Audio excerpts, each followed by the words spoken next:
నమస్కారం, నా పేరు పి మంజు. నేను ఏపీఆర్ స్కూల్ జగన్నాథగిరి తుని 9వ తరగతి చదువుతున్నాను.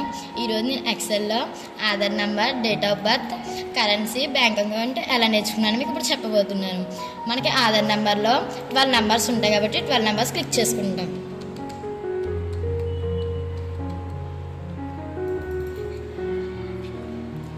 క్లిక్ చేసుకున్నాక ఎంటర్ అనేది కొడితే దాని ఇప్పుడు మనకి ప్లస్ పాయింట్ వచ్చింది కాబట్టి మనం రైట్ అనేది క్లిక్ చేస్తే ఫార్మర్ సెల్లోకి వెళ్ళి దాని తర్వాత మీరు నెంబర్ అనేది క్లిక్ చేసి ఇది 2 అనేది 0గా క్లిక్ చేసుకొని -1 2 3 4 ఉందో అది క్లిక్ చేసుకొని ఓకే కొడితే మనకి ఈ విధంగా ఆధార్ నెంబర్ వస్తుంది. దాని తర్వాత డేట్ ఆఫ్ బర్త్ 7/9/2010 క్లిక్ చేసుకున్నాం కదా. ఇదే మనకి మంత్ అది రావాలంటే కింద ఎంటర్ నొక్కి దాని తర్వాత రైట్ బటన్ అనేది నొక్కి ఫార్మాట్ సెల్కి వెళ్ళి మార్చ్ 2012 అని కొడితే ఓకే నొక్కితే మనకి సెప్టెంబర్ 2010 అని వస్తుంది. కరెన్సీ ఇప్పుడు 2234 ఇప్పుడు నేను 2234 అని కొట్టుకున్నాం కదా. కింద ఎంటర్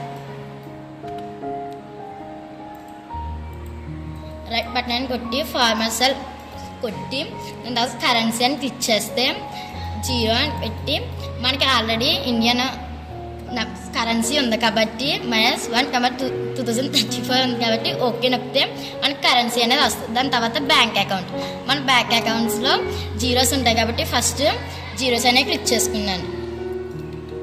దాని తర్వాత ఎంటర్ అనేది క్లిక్ చేస్తే మీకు ఇప్పుడు జీరోస్ కనబడలేదు కాబట్టి ఇప్పుడు మీకు జీరోస్ వచ్చేలా చేస్తాను. ఫార్మసీలోకి వెళ్ళి టెస్ట్లోకి వెళ్ళి ఓకే క్లిక్ చేస్తే ఇప్పుడు మీరు 6 అనేది క్యాన్సిల్ చేస్తే 006 అని క్లిక్ చేస్తే మీకు ఈ విధంగా బ్యాంక్ అకౌంట్ అనేది వస్తుంది. Thank you.